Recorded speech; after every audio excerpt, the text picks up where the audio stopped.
സമൂഹം ഇന്ന് നേരിടുന്ന പ്രശ്നങ്ങൾക്ക് കാരണം ആധ്യാത്മികതയുടെ കുറവെന്ന് വിശ്വ ഹിന്ദു പരിഷത്ത് ദേശീയ joint general secretary G Thanumalayan Kottayam Indraprastham ഓഡിറ്റോറിയത്തിൽ കഴിഞ്ഞ 3 ദിവസമായി നടന്നുവന്ന വിശ്വ ഹിന്ദു പരിഷത്ത് കേരള സംസ്ഥാന വാർഷിക യോഗത്തിന്റെ സമാപന പരിപാടിയിൽ സംസാരിക്കുകയായിരുന്നു അദ്ദേഹം. യഥാർത്ഥ ആധ്യാത്മികതയിൽ നിന്ന് പിൻവാങ്ങി പ്രകടനപരമായ ഉത്സവാഘോഷങ്ങളിലേക്കും മറ്റും ഹൈന്ദവ സമൂഹം കടന്നത് വളരെ ഗുരുതരമായ ചില സാമൂഹിക പ്രശ്നങ്ങൾ സമൂഹത്തിൽ സൃഷ്ടിക്കുന്നതിന് ഇടയായി. ഇത് തിരിച്ചറിഞ്ഞ് യഥാർത്ഥ ആധ്യാത്മിക അടിത്തറ ഹൈന്ദവ വിശ്വാസത്തിന് ഉണ്ടാക്കിക്കൊണ്ട് നവകേരള സൃഷ്ടി നടത്താൻ വിശ്വ ഹിന്ദു പരിഷത്ത് പ്രവർത്തകർക്ക് സാധിക്കണമെന്നും അദ്ദേഹം അഭിപ്രായപ്പെട്ടു. നിരവധി മഹത് വ്യക്തിത്വങ്ങൾക്ക് ജന്മം നൽകിയ കേരളം അവരെയൊക്കെ മറക്കാൻ ശ്രമിക്കുന്നതും അവർ നടപ്പിലാക്കാൻ ശ്രമിച്ച യഥാർത്ഥ ദാർശനിക മൂല്യങ്ങളെയും അവരുടെ ഒരുമയെയും നിഷ്കരണം തള്ളിക്കളയുന്നതും കേരളത്തിലെ ഒരു പൊതു പ്രവണതയായി മാറിയിരിക്കുകയാണെന്നും ഇതിന് പരിഹാരം കണ്ടെത്താൻ സാധിച്ചില്ല എങ്കിൽ കേരളത്തിൽ ഇന്ന് കാണുന്ന അക്രമ അരാജകത്വ പ്രവണതകൾ കൂടുകയേ ഉണ്ടാവുകയുള്ളൂവെന്നും ഉത്തരേന്ത്യയിലെ ഹൈന്ദവ ദേശീയത എപ്രകാരമാണോ സജീവവും സക്രിയവുമായി സാമൂഹിക കാര്യങ്ങളിൽ ഇടപെടുന്നത് ആ രീതിയിൽ സജീവമായ ഒരു ഇടപെടൽ നടത്താൻ കേരളത്തിൽ സാധിക്കുന്നില്ല എന്നും അദ്ദേഹം അഭിപ്രായപ്പെട്ടു. സന്യാസി സമൂഹം ഇക്കാര്യത്തിൽ ഇടപെട്ട് പൊതുസമൂഹത്തെ യാഥാർത്ഥ്യങ്ങൾ ബോധ്യപ്പെടുത്തുന്നതിന് ആവശ്യമായ സന്യാസി യാത്രകൾ സംഘടിപ്പിക്കണമെന്നും അദ്ദേഹം പറയുകയുണ്ടായി. VHP സംസ്ഥാന പ്രസിഡന്റ് വിജി തമ്പി അധ്യക്ഷത വഹിച്ച യോഗത്തിൽ സംസ്ഥാന വർക്കിംഗ് പ്രസിഡന്റ് VR രാജശേഖരൻ, സംസ്ഥാന സെക്രട്ടറി അഡ്വക്കേറ്റ് അനിൽ വിളയിൽ എന്നിവർ പങ്കെടുത്തു. കേരളത്തെ മാഫിയകളിൽ നിന്നും രക്ഷിക്കണമെന്നാവശ്യപ്പെട്ട് യോഗം അംഗീകരിച്ച പ്രമേയം സംസ്ഥാന കേന്ദ്ര സർക്കാരുകൾക്ക് അടിയന്തരമായി നൽകി അവരെ കൊണ്ട് നടപ്പിലാക്കാനും യോഗം തീരുമാനിച്ചു. 3 ദിവസമായി നടന്ന വാർഷിക സമ്മേളനത്തിൽ രാഷ്ട്രീയ സ്വയം സേവക സംഘത്തിന്റെ മുതിർന്ന പ്രചാരകൻ A ഗോപാലകൃഷ്ണൻ, വിശ്വ ഹിന്ദു പരിഷത്ത് ക്ഷേത്രീയ സംഘടനാ സെക്രട്ടറി കേശവരാജു തുടങ്ങിയവർ മാർഗനിർദ്ദേശം നൽകി.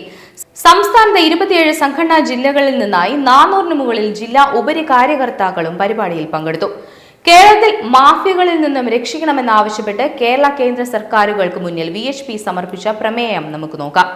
ശ്രീ ശങ്കരാചാര്യ സ്വാമികൾ, ശ്രീ നാരായണ ഗുരുദേവൻ, ശ്രീ ചട്ടമ്പി സ്വാമികൾ, ശ്രീ മഹാത്മാ അയ്യങ്കാളി തുടങ്ങിയ ലോക പ്രശസ്ത ധാർമ്മികാചാര്യന്മാർക്ക് ജന്മം നൽകിയ കേരളം ഇന്ന് അധാർമിക പ്രവർത്തനങ്ങളുടെ കേന്ദ്രമായി മാറിക്കൊണ്ടിരിക്കുകയാണ്. മദ്യത്തിനും മയക്കുമരുന്നിനും അടിമകളായി എന്തു വിനാശകൃത്യങ്ങളും ചെയ്യാൻ തയ്യാറായി നിൽക്കുന്ന കൗമാര യൗവനങ്ങൾ ഓരോ ദിവസവും കാട്ടിക്കൂട്ടുന്ന അക്രമ അനാശാസ്യ പ്രവർത്തനങ്ങൾ വിവരണാതീതമാണ്. രാസലഹരിയുടെ മാസ്മരികതയിൽ സഹോദരങ്ങളെയും മാതാപിതാക്കളെയും ഗുരുക്കന്മാരെയും തിരിച്ചറിയാനാവാത്ത വിധം നമ്മുടെ പുതുതലമുറ മാറിക്കഴിഞ്ഞു. ആരെയും കൊല്ലാൻ മടിക്കാത്ത എന്ത് അക്രമ പ്രവർത്തനങ്ങളും ചെയ്യാൻ തയ്യാറുള്ള ഒരു തലമുറയെ ഇവിടെ സൃഷ്ടിക്കുന്നതിന്റെ ലക്ഷ്യവും അതിന്റെ പിന്നിൽ പ്രവർത്തിക്കുന്ന ശക്തികളെയും പൊതുസമൂഹം മനസ്സിലാക്കി പ്രതികരിക്കേണ്ട കാലം അതിക്രമിച്ചു കഴിഞ്ഞു. തല്ലാനും കൊല്ലാനും ഭീഷണിപ്പെടുത്താനും മടിയില്ലാത്ത ഒരു തലമുറയെ ഒരുക്കിയെടുക്കുന്നതിന് പിന്നിൽ കേരളത്തിലെ ഭരണാധികാരികൾക്ക് നിർണായകമായ പങ്കാണുള്ളത്. ക്രിയാത്മകമായ പ്രവർത്തനങ്ങളിൽ കൂടി ഖജനാവിന് ആവശ്യമായ സാമ്പത്തിക സമാഹരണം നടത്താൻ കഴിവില്ലാത്ത സർക്കാരുകൾ കൊണ്ടുവന്നിട്ടുള്ള അശാസ്ത്രീയമായ നയങ്ങളും നടപടികളും കേരളത്തിൽ മദ്യമയക്കുമരുന്നിന്റെ വ്യാപകമായ വിൽപ്പനയ്ക്ക് കളമൊരുക്കി. മയക്കുമരുന്നിനിരയാകുന്നതിൽ മഹാഭൂരിപക്ഷവും സാധാരണ വീടുകളിലെ കുട്ടികളാണ്. കഴിഞ്ഞ ഒരു വർഷക്കാലത്തിനുള്ളിൽ സംസ്ഥാനത്ത് എക്സൈസ് മാത്രം രജിസ്റ്റർ ചെയ്തത് 30,310 കേസുകളും അറസ്റ്റ് ചെയ്തത് 27,042 പ്രതികളെയുമാണ്. വിദ്യാർത്ഥികളുടെ ഇടയിലെ പല വിധത്തിലുള്ള മയക്കുമരുന്ന് ഉപയോഗവും നിമിത്തം കലാലയങ്ങളിൽ ഭീകരമായ രീതിയിൽ റാഗിങ്ങിന് ഇരയാകുന്ന കുട്ടികളുടെ എണ്ണം കുത്തനെ കൂടിയതായിട്ടാണ് കണക്കുകൾ സൂചിപ്പിക്കുന്നത്.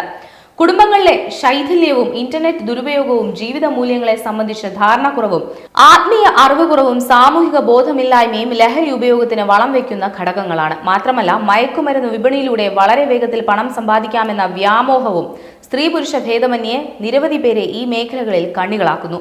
ഒരു കാലത്ത് വിദേശ രാഷ്ട്രങ്ങളിലെ ഇത്തരം അനാശാസ്യ പ്രവണതകളെ കളിയാക്കിയിരുന്ന നമ്മൾ ഇന്ന് നമ്മുടെ ഇടയിൽ സംഭവിക്കുന്ന മൂല്യച്യുതികളെ പറ്റി ചിന്തിക്കുകയും ഇതിന് അടിയന്തരമായി പരിഹാരം കണ്ടെത്താനുള്ള ശ്രമങ്ങൾ നടത്തുകയും വേണം. ഭരണ സംവിധാനവും നിയമപാലകരും അധ്യാപകരും രക്ഷിതാക്കളും സന്നദ്ധ പ്രവർത്തകരും ഇക്കാര്യത്തിൽ മുന്നിട്ടിറങ്ങിയാലേ സമൂഹത്തിൽ വ്യാപകമായിക്കൊണ്ടിരിക്കുന്ന ഇത്തരം അധാർമികമായ പ്രവർത്തനങ്ങളെ നിയന്ത്രിക്കാൻ സാധിക്കുകയുള്ളൂ. നിലവിലുള്ള നിയമങ്ങളിൽ ഉടനടി ഭേദഗതികൾ വരുത്തി മയക്കുമരുന്ന് ഉപയോഗത്തിനും വിതരണത്തിനും വധശിക്ഷ വരെയുള്ള പരമാവധി ശിക്ഷകൾ ഉറപ്പുവരുത്താൻ നിയമ സംവിധാനത്തെ പര്യാപ്തമാക്കേണ്ടതുണ്ട്. കള്ളപ്പണം, മയക്കുമരുന്ന് കച്ചവടം തുടങ്ങിയ ദേശവിരുദ്ധ പ്രവർത്തനങ്ങളുടെ കേന്ദ്രമായി കേരളം മാറിയതിനു പിന്നിൽ മത തീവ്രവാദ ശക്തികൾക്കും നിർണായകമായ പങ്കുണ്ട്. വിദേശത്തു നിന്നും വ്യാപകമായ രീതിയിൽ കടത്തിക്കൊണ്ടുവരുന്ന മയക്കുമരുന്നും കള്ളപ്പണവും രാജ്യത്തെയും ജനതയെയും തകർക്കുകയെന്ന ലക്ഷ്യത്തോടെ രാജ്യദ്രോഹ പ്രവർത്തനങ്ങൾക്കായി വിനിയോഗിക്കുകയാണെന്ന് രഹസ്യാന്വേഷണ ഏജൻസികൾ റിപ്പോർട്ട് ചെയ്തിട്ടുള്ളതാകുന്നു. എന്നാൽ ഈ കാര്യങ്ങളെപ്പറ്റി അന്വേഷണം നടത്താനോ യഥാർത്ഥ കുറ്റവാളികളെ കണ്ടെത്താനോ സംസ്ഥാന സർക്കാർ വോട്ട് ബാങ്കിനെ ഭയന്ന് തയ്യാറാകുന്നില്ല. മയക്കുമരുന്ന് ഉപയോഗത്തിനോടൊപ്പം തന്നെ സമൂഹത്തിൽ അരാജകത്വം വളർത്തുന്നതിൽ നിർണായകമായ സ്വാധീനം ചെലുത്തുന്ന ഘടകങ്ങളാണ് സിനിമകളും വെബ് സീരീസുകളും. അക്രമ പ്രവർത്തനങ്ങൾ അതിന്റെ ഏറ്റവും ഭീകരമായ രീതിയിൽ ചിത്രീകരിക്കുന്ന ഇത്തരം സിനിമകളും വെബ് സീരീസുകളും കർശനമായ സെൻസറിങ്ങിന് വിധേയമാക്കാൻ സർക്കാരുകൾ തയ്യാറാകേണ്ടതാണ്. ഇങ്ങനെ എന്തുകൊണ്ടും കേരളം വളരെ വേഗം ഒരു അരാജക സമൂഹമായി മാറിക്കൊണ്ടിരിക്കുകയാണ്. ഇതിനെ പ്രതിരോധിക്കാനും ഇത്തരം നീക്കങ്ങൾക്കെതിരെ ശക്തമായി പ്രതിഷേധിക്കാനും പൊതുസമൂഹവും ധാർമ്മിക ആചാര്യന്മാരും ആധ്യാത്മിക നേതാക്കന്മാരും മതസംഘടനകളും അടിയന്തരമായി ശ്രദ്ധിക്കേണ്ടതുണ്ട്. സംസ്ഥാന സർക്കാർ ഇക്കാര്യങ്ങളിൽ ഇനിയും നിസ്സംഗത പുലർത്തുകയാണെങ്കിൽ അതുണ്ടാക്കുന്ന ഭവിഷ്യത്തുകൾ അതിഭീകരമായിരിക്കും. ലഹരി ഉപഭോഗത്തിനെതിരെയുള്ള വിഷയങ്ങൾ സ്കൂൾ പാഠ്യപദ്ധതികളിൽ ഉൾപ്പെടുത്തുക പോലെയുള്ള കാര്യങ്ങളിൽ സത്വര ശ്രദ്ധ പതിപ്പിക്കുക.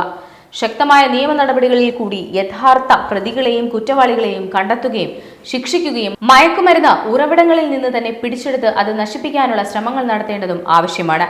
ഈ വിഷയത്തിൽ സംസ്ഥാന കേന്ദ്ര സർക്കാരുകൾ അടിയന്തരമായി ഇടപെട്ട് കേരളത്തെ ഇത്തരത്തിലുള്ള അക്രമ അരാജകത്വ മാഫിയകളിൽ നിന്ന് മോചിപ്പിക്കണമെന്ന് വിശ്വ ഹിന്ദു പരിഷത്തിന്റെ കോട്ടയത്ത് കൂടിയ വാർഷിക പ്രതിനിധി യോഗം കേന്ദ്ര സംസ്ഥാന സർക്കാരുകളോട് ഈ പ്രമേയത്തിലൂടെ ആവശ്യപ്പെട്ടു.